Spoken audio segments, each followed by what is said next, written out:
В Екатеринбурге во время депортации умер гражданин Таджикистана.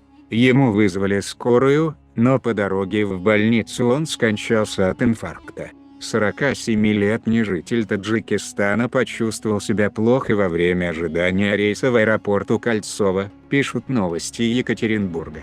Сегодня ночью пассажиру, ожидающему свой рейс, стало плохо. Судебные приставы незамедлительно вызвали сотрудников медслужбы Кольцова и бригаду скорой медицинской помощи. Его госпитализировали в одну из городских больниц, сообщили в пресс-службе аэропорта Кольцова. Уточняется, что мужчина умер по дороге в больницу. Предварительный диагноз – инфаркт. В пресс-службе судебных приставов Е1.ру сообщили, что мужчину депортировали по решению суда.